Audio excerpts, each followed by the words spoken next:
के हिमालय में खेलती हुई नीलकंठ, ऋषिकेश, हरिद्वार, कानपुर, श्रृंगेरपुर से होकर ऐसे घूम के आती है। तीसरी मैया है सरस्वती, वो दिखाई नहीं देती, वो बद्रीनाथ में निकलती हैं, माड़ा गांव में समा जाती है। ये जो आप सामने किला देख रहे हैं, ये किला महान चक्रवर्ती सम्राट अशोक का किला।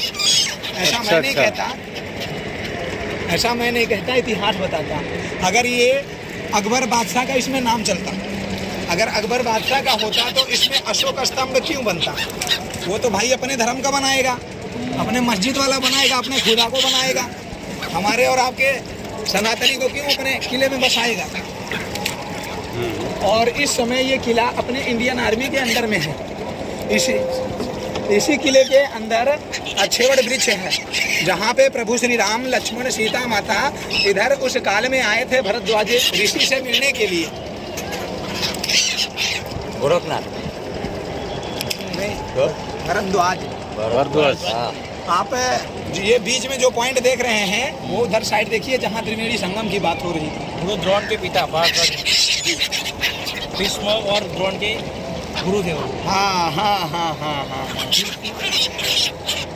तो ये भैया सामने जो आप बीच में व्हाइट कलर के देख रहे हैं, तंबू टाइप का पीला बना हुआ है, ऊपर पीला है, नीचे व्हाइट कलर है, वो त्रिवेणी क्षेत्र, त्रिवेणी घाट बोले तो। वो झंडा है, जी झंडा लगा हुआ है। जी जी, तिरंगा वाला, तिरंगा वाला, तिरंगा वाला पीछे है ना, ये वाला नहीं, ये वाला नहीं, तो एकदम पीछे, एकदम पीछे देखो, वो बीच में पानी के बीचों बीच में व्हाइट और ब्लू, येलो, सफेद और पीला कलर का दो है ना, तंबू मॉडल, टेंट, वो टेंट है वो। हाँ टेंट मॉडल, वो त्रिवेणी घाट है।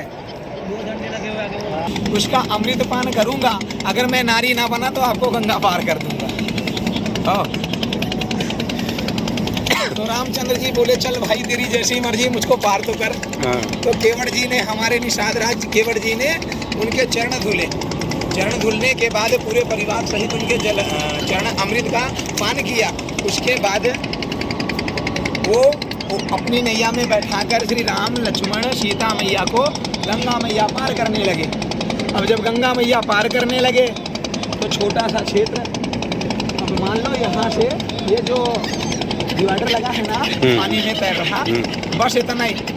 भैया जी आप थोड़ा इधर हो जाइए।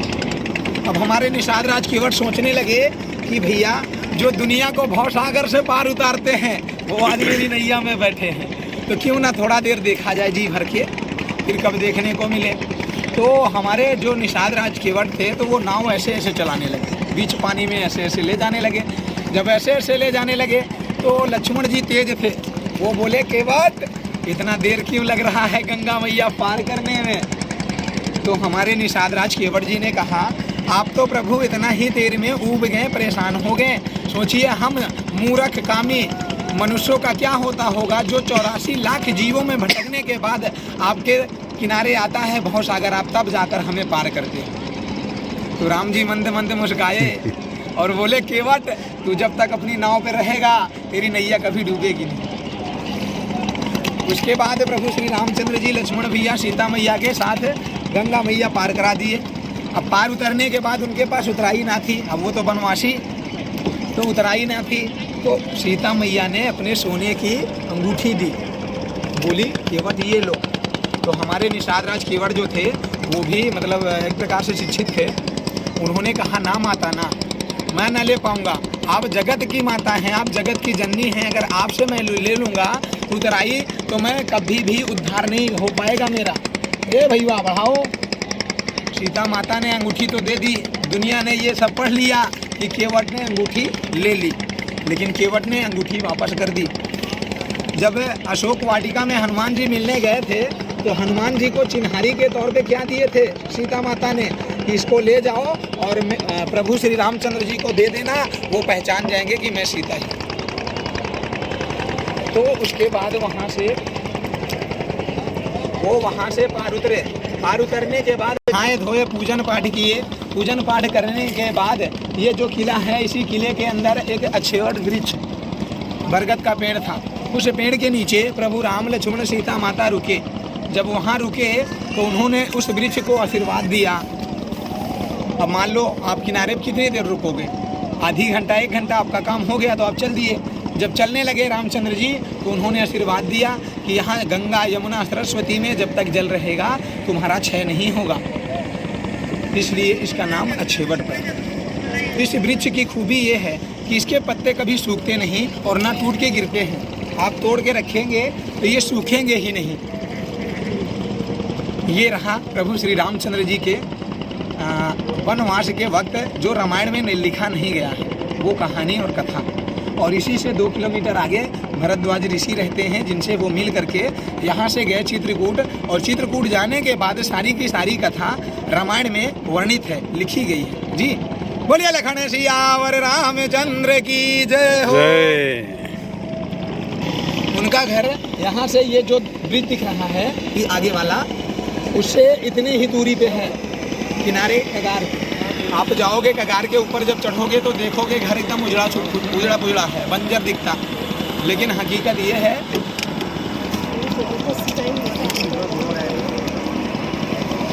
तो अमिताभ बच्चन यहाँ आते नहीं है। आते हैं लेकिन चोरी छुपे, कभी कभार, कभी कभार वो भी चोरी छुपे आते हैं। अगर ऐसे आ जाएंगे ना तो ये जैसे महाकुंभ में पूरा का पूरा रोड जाम हो जा रहा है, इसी तरह वो पूरा क्षेत्र प्रयागराज जाम हो जाएगा। तो बहुत बड़े कलाकार, वो तो पहले प्रैक्टिस कर रहे थे गाने के लिए, गायककार बनने के लिए, लेकिन आवाज़ ना सही होने की वजह से उनको वहाँ से नहीं कुछ हुआ। तो आगे चलिए, ये मन कामेश्वर, मन की कामना को पूर्ण करने वाले मन कामेश्वर महादेव, इनको करिए प्रणाम। अभी भैया जी इस मंदिर का स्थापना आज से नहीं आदिकाल से है, जो पुराणों में वर्णित है। ऐसा मैं नहीं कहता, वो अपने पुराण कहते। और इस मंदिर के पास ही एक वृक्ष है, वो वृक्ष ऐसा है, ये तो डरवा दिया भाई हमका। वो पुजारी ये मंदिर के पास है, अपना पूजा पाठ करते थे। उनका उधर वो उस साइड में झूसी क्षेत्र में नात रिश्तेदार होता है ना, तो वो हर वक्त अपना चंदन टीका किए भगवान का नाम जपते रहते, माला फेरते रहते। तो बहुत से लोग, अगर 10 जनों के बीच में एक आदमी ऐसा मिल जाएगा ना जो भगवान का नाम लेता, घूमा फिरे और टीका चंदन लगाए रखे, तो सब उसका मजाक बनाने लगते। तो उन्होंने उसका मजाक उड़ाना शुरू कर दिया। वो 1 दिन नहीं बोले, 2 दिन नहीं बोले, 3 दिन नहीं बोले, चौथे दिन वो बोल पड़े कि भाई आप लोगों को तकलीफ क्या है, मैं आपसे तो कुछ मांगता भी नहीं कि मेरे को खाने को दे दो, मुझको पीने को दे दो, मेरे पास पहनने का नहीं, पहनने का दे दो, तो आप लोग मुझसे क्यों इस तरह से बिहेव करते हैं। तो वो लोग बोले कि तू क्या इस दुनिया में माला फेरता घूमता है, ऐसा कुछ भी नहीं है, भगवान कुछ भी नहीं है। वो बोले हैं मेरे भगवान भोले बाबा हैं। तो वो बोले कि अगर वो तेरे भोले बाबा हैं तो तू प्रैक्टिकल दिखा मुझको, तो मैं मान जाऊँ कि हाँ तेरे भगवान हैं। तो उन्होंने जो है वो मुखारी जो करते हैं ना हम लोग अपना इंडियन स्टाइल, दातुन, हाँ दातुन, वो दातुन लेकर के कर रहे थे। और वो उसी समय उसे दातुन को गाड़ दिए ज़मीन में, और बोले अगर ये कल से एक बीता बड़ा ना हुआ तो मैं भक्ति भाव भजन सब छोड़ दूंगा, लेकिन अगर हो गया तो आप क्या करोगे ये बताओ। तो उन्होंने कहा कि फिर हम भी तुम्हारे जैसा माला फेरना शुरू कर देंगे। ये चलो ठीक है, वो छोड़ करके चले गए। अगले दिन जब वो लोग देखने के लिए आए, जो भाई शर्त लगाया है वो तो पहले देखेगा। वो सुबह आते ही देखा कि वाकई एक बीता तो बढ़ गया था। अब एक बीते की दातुन होती, वो 2 बीते की दातुन हो गई। आज भी वो वृक्ष बन गया है, विशाल वृक्ष, उसमें जो है ना पत्ते नहीं लगते, उसकी एक खूबी है। ये रहा दूसरा। बोलिए मनकामेश्वर महाराज की जय। और इसी किले के अंदर एक पताल भैरवी मंदिर है जी, जहाँ पे जमीन के नीचे नीचे मंदिर बनाया गया है। अगर ये उसका था क्या बोले तो अकबर बादशाह का, तो फिर मंदिर क्या कर रही है, अंदर मस्जिद तो होनी चाहिए जमीन के। और इसी किले के अंदर थोड़ा और आगे जाने पे सरस्वती कुंड है, जहाँ पे जल बहता हुआ दिखता है।